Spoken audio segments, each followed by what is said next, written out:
Hey, and what's the crack? Welcome to my video where I will be showing you how I got my hands on the platinum trophy for Sly Racoon. And straight away into this game, I get to play around with my favorite feature while using the binocular, and while looking at the characters, you get to move their heads in any direction you want using the analog sticks. I am a very simple creature. So for those of you that don't know, this is Sly Racoon, and he is a thief. And what is the thief if he is not being wanted by the police? And this is where we get introduced to the lovely Carmelita Fox. And while I'm introducing characters, I might as well introduce you to the Sly gang. And we're going to start off with the tech wizard and genius himself, Bentley the Turtle.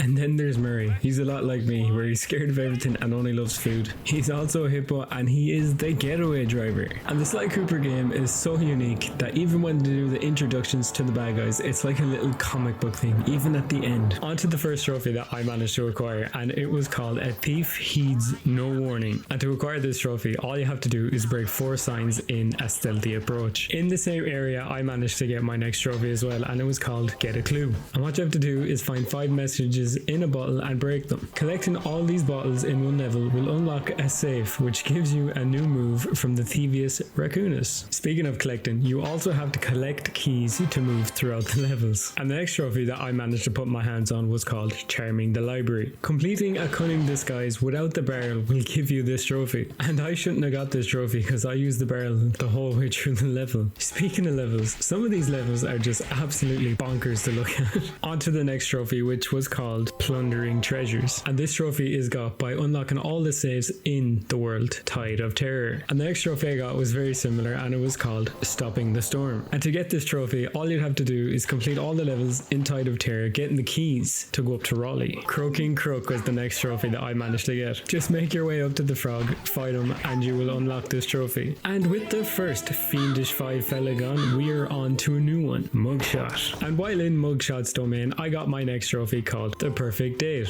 And I got this trophy by completing 2 to tango without taking any fall damage or damage, because Carmelita Fox has an truly awful aim. Like, this part of the game was so cool. Where else would you think of a raccoon jumping on a roulette board and playing it at the same time? The trophy up next was called Look Out Below, and dropping 5 cards from a very dangerous height will get you this trophy. What I would like to know is who hid all these bottles up here and why. The next trophy that I managed to acquire was called No More Beaches for Sly, and to unlock this trophy, it's actually discovering the water technique, so whenever he falls in water, he takes no damage. And then the next trophy that I went on to get was called Sly's Hot Streak, and it's quite simple to get this. All you have to do is open all the vaults in Sunset Snake Eyes. And the next trophy I got was quite similar, and it was called Bringing Down the House. To acquire this, then all you have to do is complete all the jobs and get all the keys in Sunset Snake Eyes. I know people always say skipping leg day is a bad thing, but look at this fella, he can walk on his hands, and I'm guessing he skipped leg day. The next trophy unlocked then was called Blinding Blister, and to get this, all you have to do is fight the man that skips leg day and beat him. And with him finally out of commission, we go on to the next member of the Fiendish 5, Madame Ruby. I had to overcome some personal demons to get the answer to this one.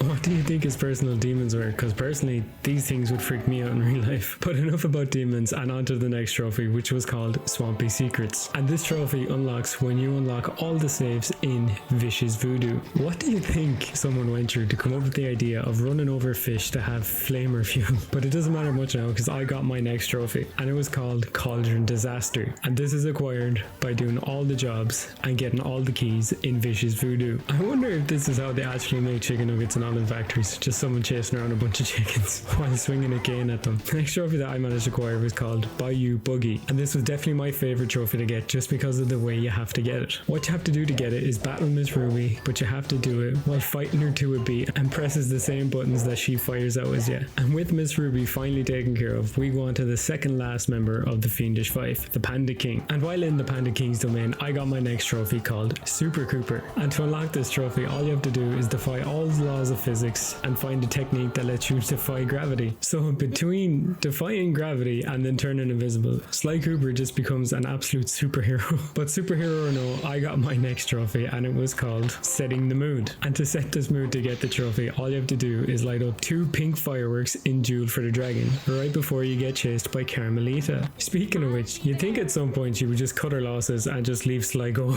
But what won't stop is me getting trophies, just like this next one I got called Production fighting blocker. To unlock this trophy is quite simple. Just do all the missions in Fire in the Sky and collect all the keys. The name of the next trophy made me feel kind of bad because it was called Panda Pummeler. And you get this trophy for fighting what I think is the easiest boss in this game, the Panda King. And with him dealt with, we're on to the final member of the Fiendish Five, Clockwork. There's no messing around getting this next trophy, and it was called It's Gotten for fighting Clockwork and beating him. And not only did we get that trophy, but I also got another one called Oh No He Didn't.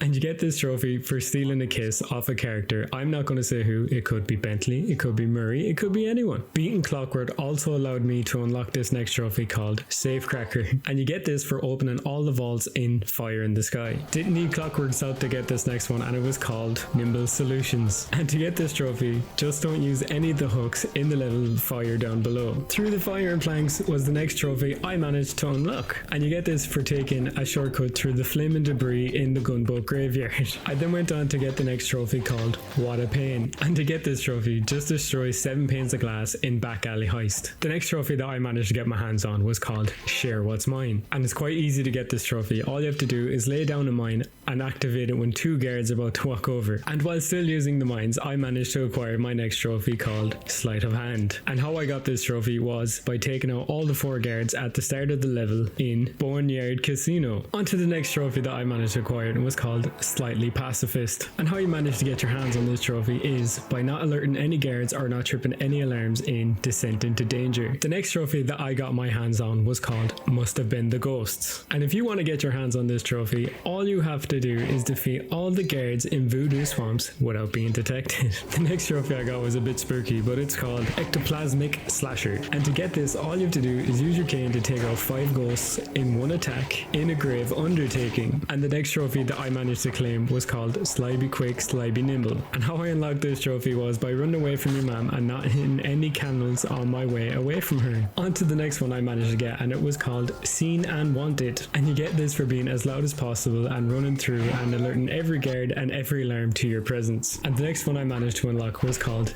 This Session's Over. And how I got this trophy is by being a bit of a bully and beating all the monkeys that were just up there training, minding their own business. The next trophy I got was the one that took the longest, and it was called Speediest Thievius. And how you get this trophy is by beating 10 Master Thief sprints. And in case you're trying this, here's the list of levels I did because I just looked them up. The next trophy I managed to get is one I missed earlier, and it was called Death Rate Destruction. And how you get this trophy is just by foiling Clockwork's plans without falling in the lava going through this level. The last trophy I got just before the platinum was called Knowing is Half the Battle. And to get this trophy, all you have to do is use your Binocucon to scan 10 different enemies to learn about them. And then I finally got the platinum trophy for Sly Racoon. And I'm going to try something new here that was suggested by someone absolutely brilliant. And I'm going to rate the game on the difficulty. And I will give it a 2.5 out of 10. And how I got to this was because Sly's not that tough. It is a lot of fun though, but there are some parts that do get a bit tricky. But don't take my word for it. Go play it yourself. It is so much fun. Thank you so much for watching, and I hope to see you in the next one.